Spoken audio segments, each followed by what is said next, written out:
Hello, and today we're going to be talking about monopoly and antitrust policy. So monopoly is the fourth model on the four-firm model that we normally cover in Intro to Microeconomics. Normally we cover perfect competition, then monopolistic competition, then oligopoly, and then monopoly. Some professors like to cover duopolies, which is sort of special type of oligopoly, and some professors like to cover a monopsony, which is describing government contracts. Monopoly is is basically a firm where there's only one seller of a particular good or service. It doesn't have any close substitutes, and the best examples in the U.S. are things like the electric company, the water supply, cable for some places, and things like NFL, MLB, and NBA. Now, those are a bit of stretches because in the US, monopolies are illegal, and therefore we don't really have a lot of examples. When we do have examples, they tend to be sort of government created or government allowed. Now, the biggest reason we have monopolies is because we have very high barriers of entry. Now, how do you become a monopoly?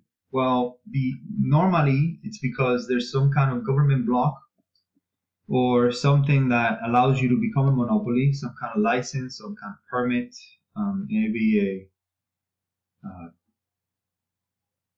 something that you discovered. One firm has the control of a particular resource is another reason why you could be a monopoly.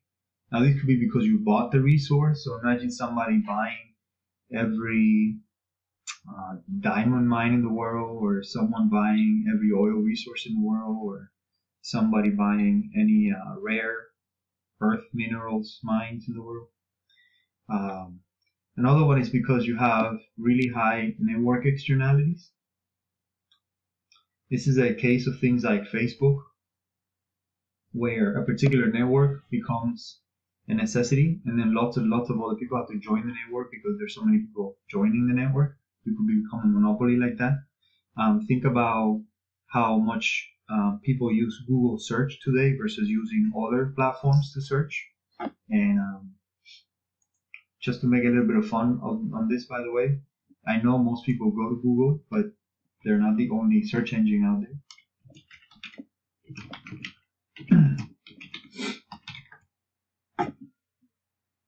Okay, so again, there are plenty of other search engines out there you can use. This is an example.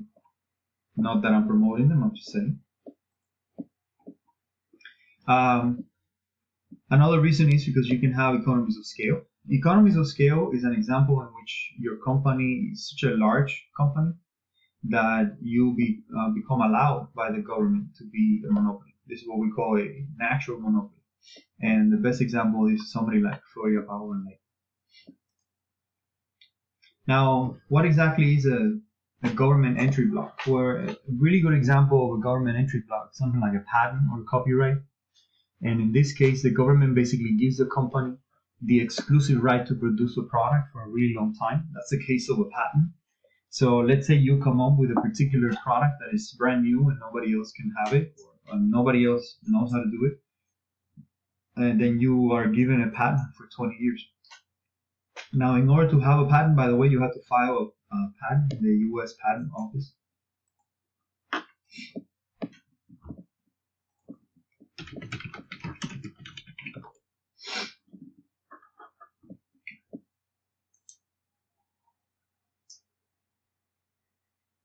Okay, so again, you got to file a patent in the U.S. Patent and Trademark Office, and that's how you get a patent. You're not allowed to patent ideas, by the way. That has to be an actual thing that you created. Another way in which you can become a monopoly is by becoming what we call a public franchise. That's when the government designates a particular producer to be the only one in a particular area. Electricity is monopolized in many places in the US. Actually, most places have monopolized electricity. Natural gas is another example. And the majority of the water supply, if not all of it, is monopolized. Now, this doesn't happen very often because things are becoming so expensive that nobody can really do this. But if you have the control of a particular resource by basically buying the entire resource for yourself, that's another example. Now, these you can talk about it in like smaller contexts. For example, if you go to Disney World, then the whole place is controlled by Disney. If you think about NFL or MLB, professional football in the US is controlled by NFL, professional baseball is controlled by MLB, professional basketball is controlled by NBA. That doesn't mean that other leagues cannot form, by the way, and this is why these are not real monopolies the way you and I think about them. They're sort of really, really bad examples to kind of explain how you become a resource control. Imagine again that you're the owner of every movie theater in America, or the owner of every diamond mine, or every diamond store. It is very difficult to do in today's society. Another reason is a network externality. Particular networks become more useful the more people use it, and then they also drive demand and supply to it. Like eBay is a really good example. So eBay has become one of the largest places for people to sell items in a sort of auction environment. Because it is one of the largest places that people visit to sell items in a sort of auction environment, then that also means that if you're a seller, then you want to go to eBay because this is where you're going to get the most exposure for your items, and the more exposure you get, the higher the likelihood of a particular price you're going to get. So eBay generates its own sort of demand and supply because of its size. So the bigger it gets, the more demand because people know where to go, and then the more supply because people want to go to eBay because it is where the largest demand is. Another example of stuff like that is companies like Facebook and Twitter and lots of social media. Another example is YouTube, where you're going to be watching this. It's just a place where everyone goes to watch videos, and then the more and more people go, the more and more YouTube becomes a necessity to do this network externality. Another example is a natural monopoly. Now, a natural monopoly is a special type of monopoly in which the economies of scale are so large that the company's cost of production per unit goes down along the entire production. Let me show you how this kind of looks. So going back to some of our graphs that we've covered before.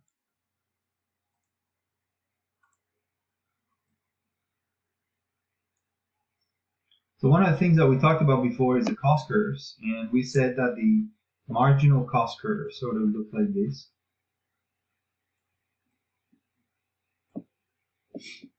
Alright, so we got our price level, we got our quantity level here, and we said that our average total cost line sort of looks like this.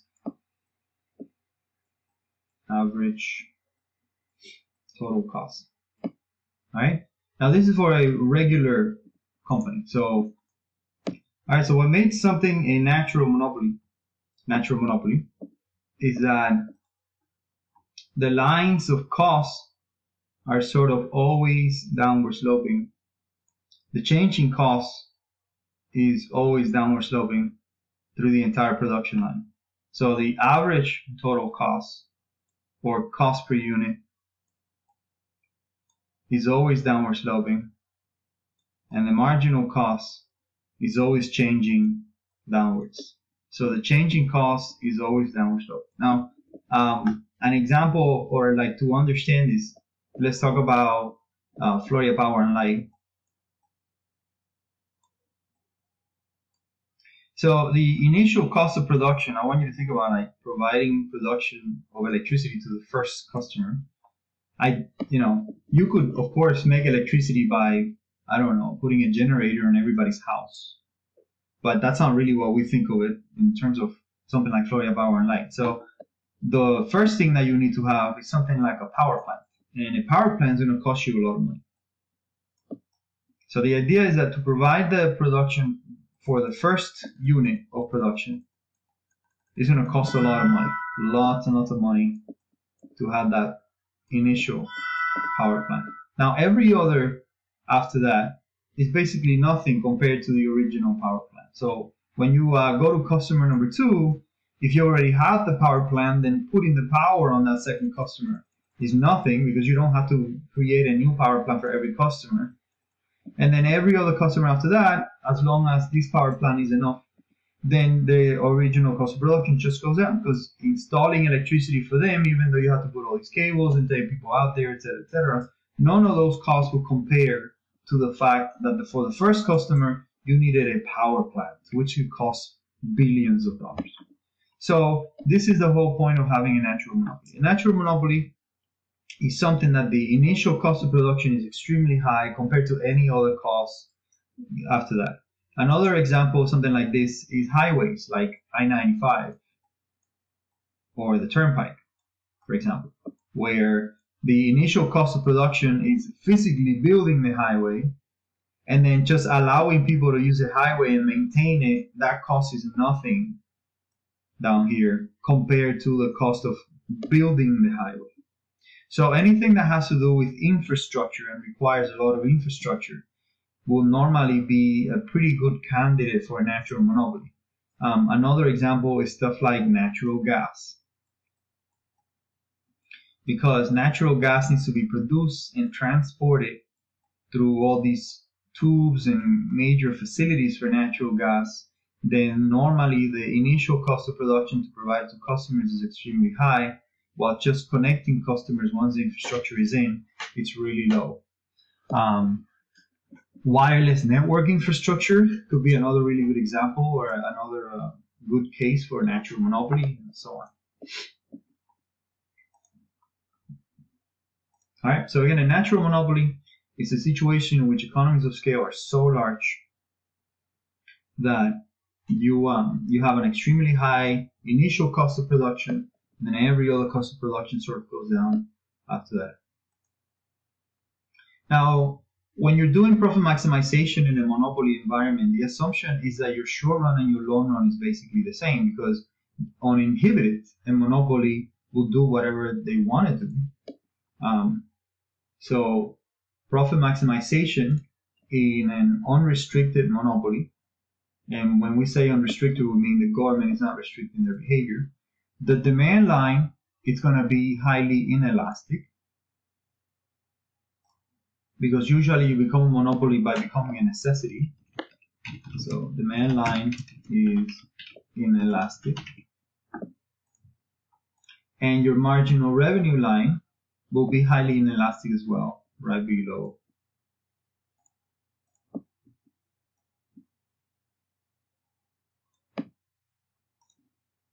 Right, so we'll have our demand line here, and we have our marginal revenue line here. Now again, uninhibited, which means the government not regulating this monopoly.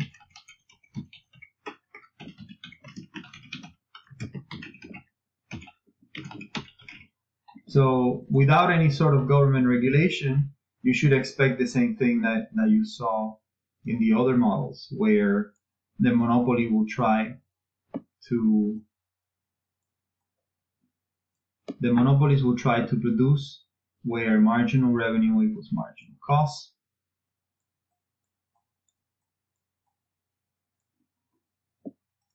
So the monopolies will produce here, and then straight down from there will be the production point. Then up, touch the demand line, and straight left from there, you get your profit maximizing price. Your cost per unit will be here at ATC. So you have your average total cost for ATC. Alright, now remember, a monopoly is the only producer. Now notice how this is the demand line, and the demand line, if you take it all the way down, this is the maximum amount of people that want to buy these products. But because the monopolies is trying to maximize profit, they're not going to produce it here where it's kind of like a break-even point. Okay, notice again that if they were to produce here at this quantity, price and ATC will be the same number to the left of that. Now, monopolies are not going to do that. So they're not going to try to maximize production. What they're going to do is they're going to try to maximize profits, which means underproducing. So given a monopolist any choice, they would underproduce in order to maximize profits, because they're not interested in maximizing quantity, they're interested in maximizing profit. Okay? So they will produce below capacity at wherever the point is where they make the highest profit. Notice also, again, because they're the only producer of this particular product, there is no company 2 or company 3 or company 4 filling in the gap between the amount of people that want to have this product and the amount that the monopolies is producing. And that's really the biggest thing you need to understand about monopolies, is that they're not going to be willingly overproducing something because it lowers the price of the product. So they tend to restrict quantity to profit maximization, and that is kind of like the harm for society. In all the other models, there was always a company 2 or a company 3 or a company 4. So one company could underproduce something, but then the rest will be filled in by company 2 and company 3 and company 4 and company 5. And then society will get all the quantity that they want. In a monopoly, they're the only one. So if the monopoly is left uninhibited, then basically they will produce whatever they want. Think about this being electricity, and think about this being the total amount of electricity that society wants from, say, 0 to 100. And you can see how the monopolies will basically produce electricity, and in this particular graph, maybe not up to scale, but the whole idea is that they'll produce a heck of a lot less than whatever everybody wants. So half the people have electricity at a really high price, and then whoever else is down here, they're like, oh, well, too bad. All right. So anyway, that's really the biggest problem of monopolies and why you have to regulate them. So monopolies have too much market power, is what we call that. And market power is the ability for a firm to charge a price greater than marginal cost. And monopolies have this sort of ultimate market power. It causes a reduction in consumer surplus. It also causes an increase in producer surplus. It causes deadweight loss. And the monopoly, therefore, doesn't achieve neither allocated nor productive efficiency by themselves. So let's have a conversation about the policies that we have been using. So the anti-monopoly behavior in the US started all the way back in the 1890s. And it started because there was this really big company, which at the time used to be called Standard Oil.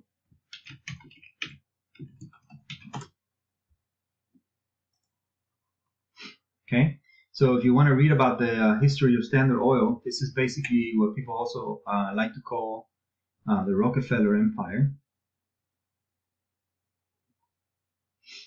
All right, so Standard Oil tried to basically monopolize all oil production in the US, and at some point they almost did that. So Standard used to control 91% of oil refining and 85% of sales in the US at some point. All right, and this is what sort of created this behavior of anti-monopoly, the price fixing and behavior of John D. Rockefeller at the time.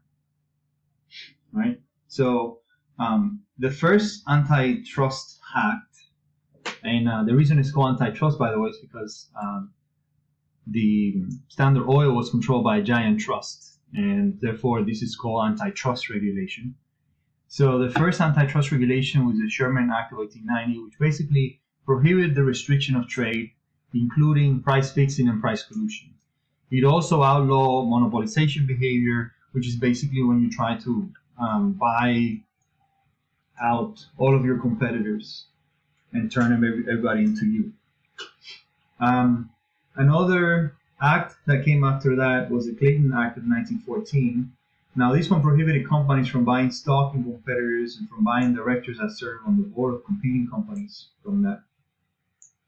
And then we had the Federal Trade Commission of 1914, which established the Federal Trade Commission, or FTC. And this is sort of our watchdog today.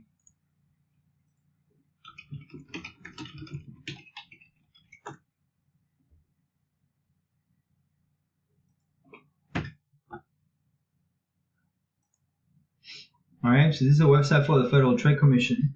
I wanted to kind of quickly show you that the Federal Trade Commission is basically where you file a complaint if you have a complaint against a company, and this is you're basically filing a complaint at the federal level if you come here. This is also where you can report identity theft for them to kind of follow up and figure out what's going on. You can also get your free credit report here. They have a link to that. You can register for the National Do Not Call list, and you get consumer alerts also if you want. So this is at the federal level. At the state level, if you live in Florida,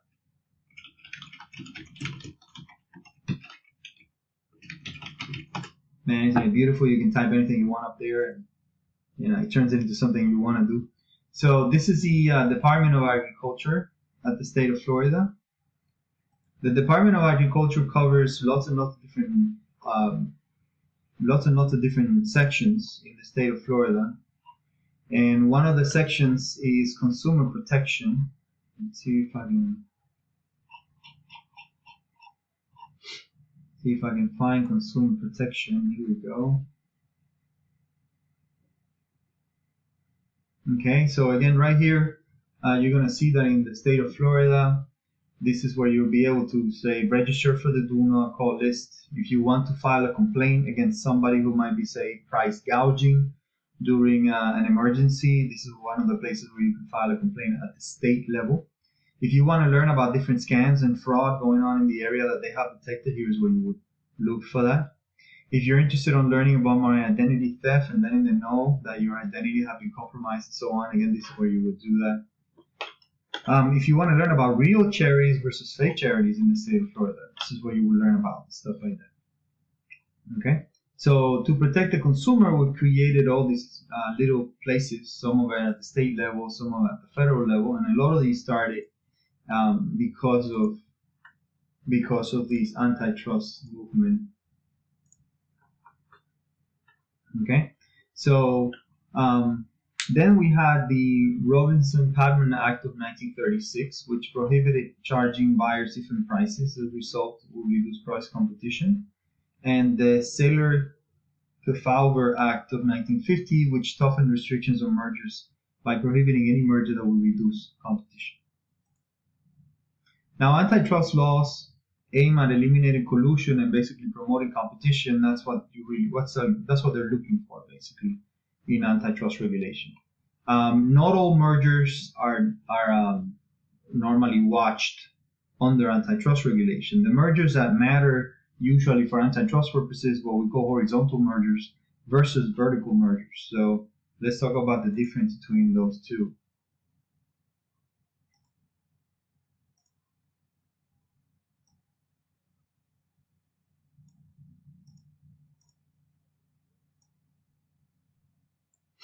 All right, so let's talk about what exactly is a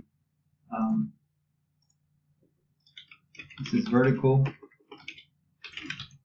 versus a horizontal merger. All right, so let's put a company here at the middle. Let's say that we talk about Ford Motor Company.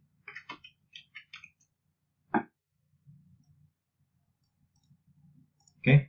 Now, Ford Motor Company can join with other companies to do business. For example, below Ford, you may need somebody who produces tires, for example. So maybe Ford wants to get together with a tire manufacturer.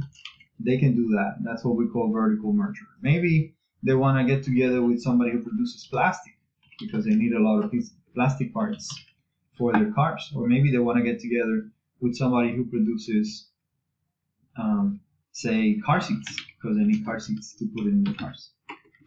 Okay, so if they buy these people, this is what we or get together with these people, or join with this manufacturer is what we call vertical merger. Now it's below Ford. Now at the top of Ford, when they produce a car, they now can they can have their own dealer, for example. Okay. So Ford can own dealers. Most dealers are not owned by Ford directly. They're owned by independent contractors that buy the cars from whoever, and they have special contracts with these companies. Ford may also need a bank. Ford Motor Credit is the bank for Ford, and they provide things like leases and and financing for cars if you buy them at Ford and so on.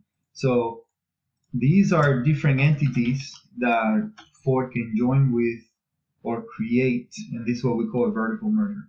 Now, vertical mergers right now are not as regulated, and you could also say that they're very loosely regulated, in fact.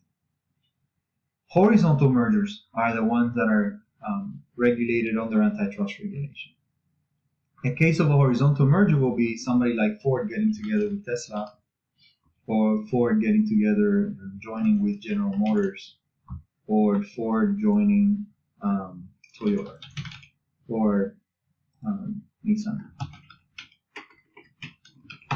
Right? That's what we will call a horizontal merger, and that's the one that regulators care about for antitrust regulation. All right. So how do we know that a company has gotten too big and should be looked into by the Federal Trade Commission? Well, there are two ways. One way is to use what we call the concentration ratio, which we cover in a different chapter. A concentration ratio is when you take the sales of the top 4 companies. So you take a look at the total sales of, say, top 4. That's what we call the 4 firm concentration ratio.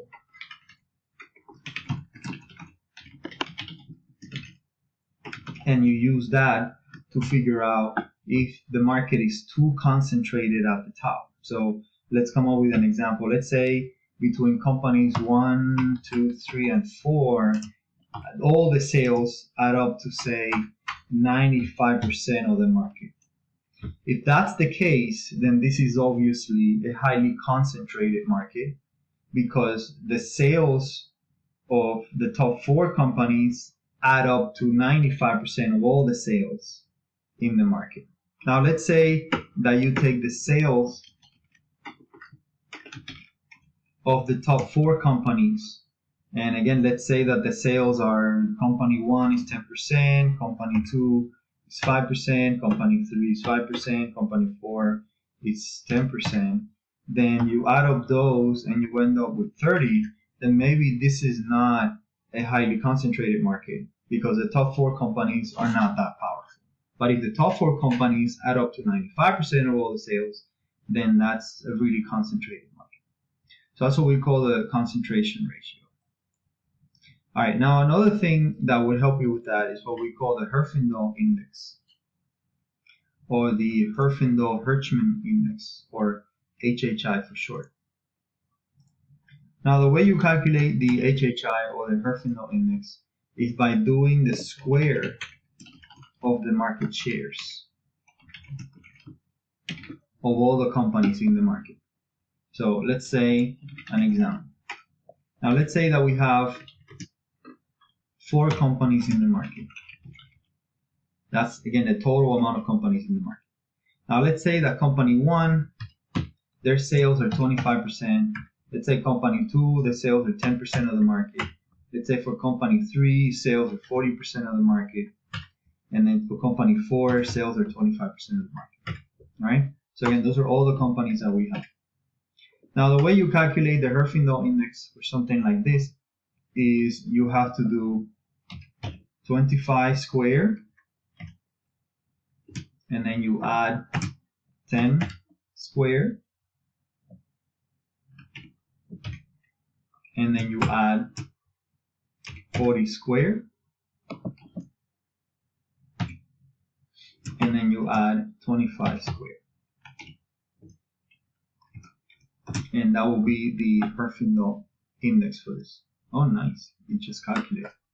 Right? So it'll be 2950. Alright.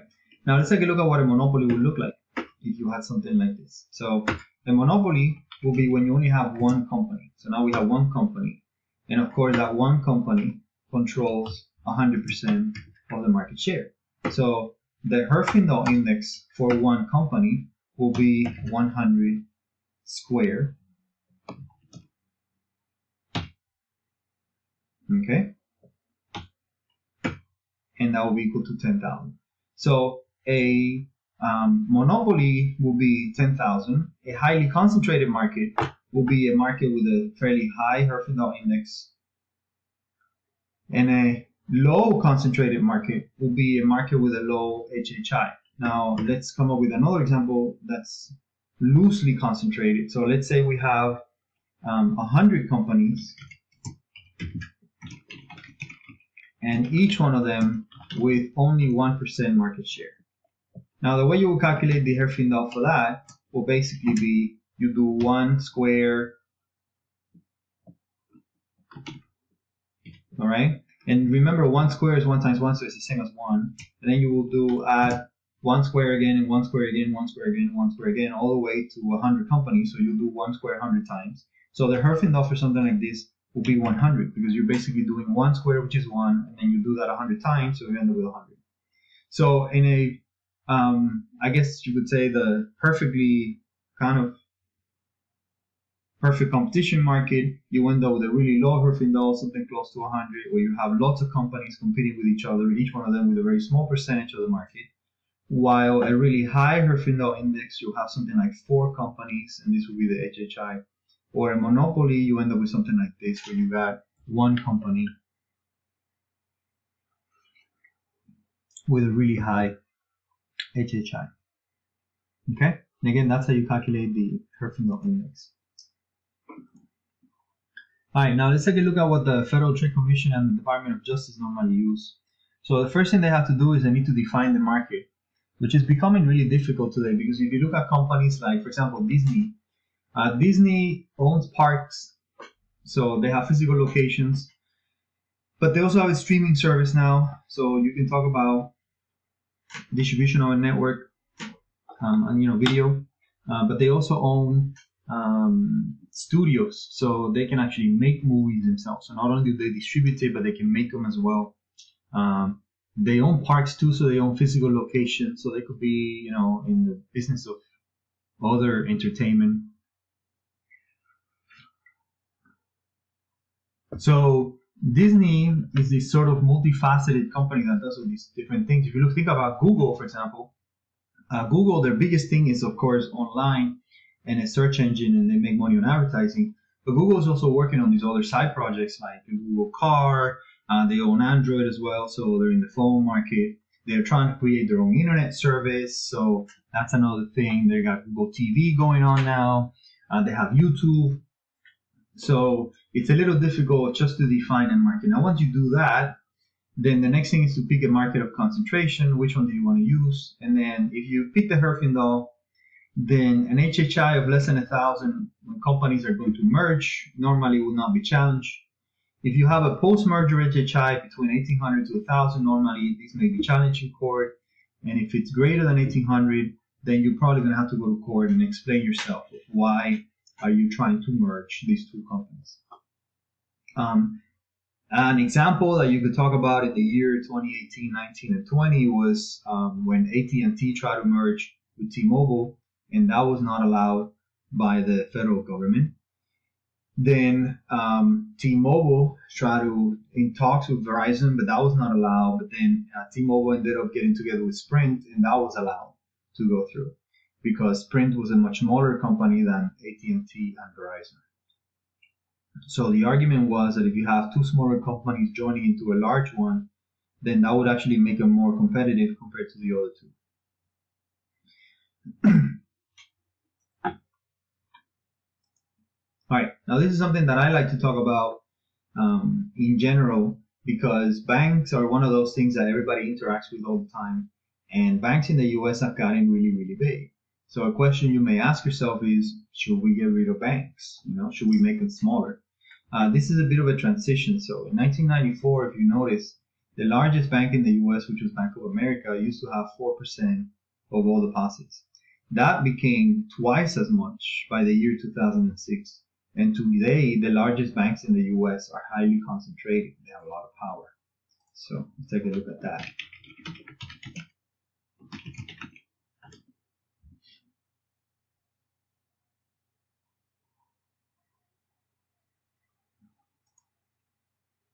All right, so this is a list of the largest banks in the US.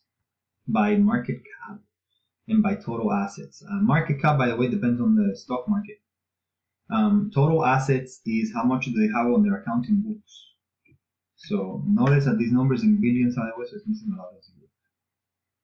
As you can see, if you look at the top 10 banks in the US, they're very large. As a matter of fact, if you look at just the top, say, 6, anybody below top 6 is half their size. And then once you get to this level here, and then you look at anybody below that, those people are half the size of these people, and then maybe a tenth of the size of these people at the top. So the market for the banking system is becoming highly concentrated at the top. And the largest banks in the US today are JP Morgan Chase, Bank of America, Citigroup, Wells Fargo, Goldman Sachs, Morgan Stanley, US Bank, Trust Financial, PNC, TD Bank. Okay, as you can see. So a question, and by the way, this is just a quick list of other banks in the US. Last time I checked, there were around 3,000 banks in the US. Most of them really small.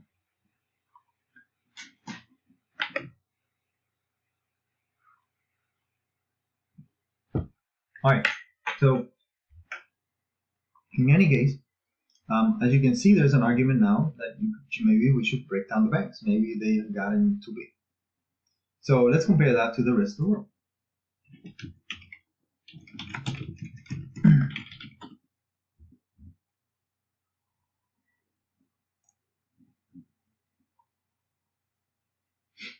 All right, this is the list of the largest banks in the world. And again, they're using total assets here to put the list together. As you can see, the top 4 largest banks in the world today are Chinese. Then you have a Japanese bank. Then you have JP Morgan Chase. Then HSBC. Then Bank of America. Then 2 French banks. Then Citigroup. Then a Japanese bank. Then Wells Fargo. Then a couple of Japanese banks. Now notice that our top 4 largest banks in the US are on the list, but they're not dominating the top of the list. And on top of that, if you look at Wells Fargo, again, it's about half the size of Industrial and Commercial Bank of China. Now, if you decide to break these banks apart and make them smaller, what would happen is they will become down here. So they would all be broken down, and we'll have 4 or 5 of those down here.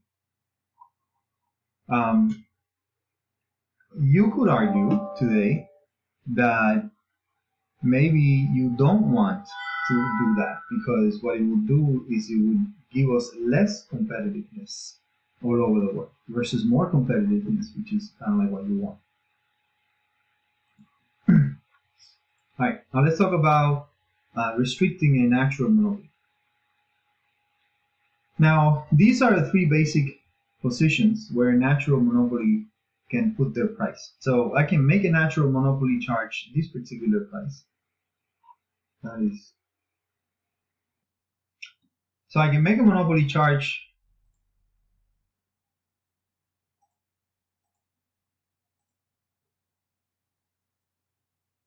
yeah, that's just right. So I can make a monopoly. I can let them charge any price they want. If it's a natural monopoly, remember the lines are a little different than the other one. So they will go to a Marcos MC, and then they would produce Q1 and charge P1. So if I allow a natural monopoly to produce wherever they want it, they will be in this point, let's call it point 1, okay? And they will be charging the highest price and produce the lowest quantity. Another thing I could do if I'm the government is I would allow the monopoly to exist, but I don't let them charge whatever price they want. And this is a position where a monopolist will basically break even, because the ATC line touches the demand. And when I go straight left from here, my price is equal to my ATC. So basically, I'm creating a sort of break-even point. So point 2 is a sort of break-even point where I could allow the monopoly to exist without making a profit. And then I will be, I guess, fairer to everybody, because the monopoly still has an incentive to stay around, but the public gets more quantity. Notice that at Q2 there's a higher production. Another option is to make the monopolist charge the highest price at the lowest price possible, which is option number 3, and option number 3 will be here. So these are 3 different sort of regulatory positions that the government can take by allowing a particular monopoly to exist. Now remember, natural monopolies are sort of good necessities, and the biggest reason for this is because they are the ones who put the expenditure on infrastructure development at the beginning. So they will provide for all these services that you and I like, and the government doesn't have to take care of them through taxes. So natural monopolies are in many ways encouraged. If somebody's willing to take on this expenditure, then we let them do that. And then after that, what we do is we regulate the price that they are allowed to charge people.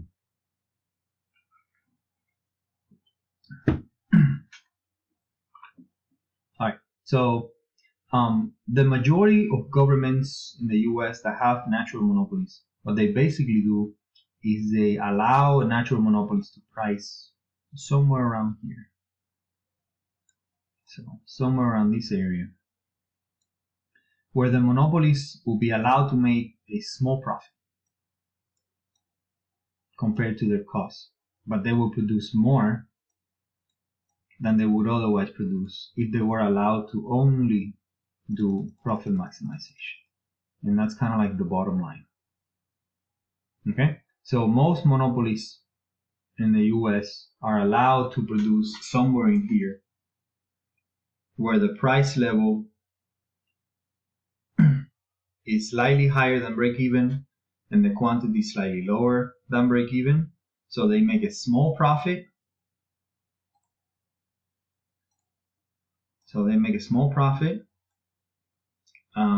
But not a very large profit like they would if they were to produce up here.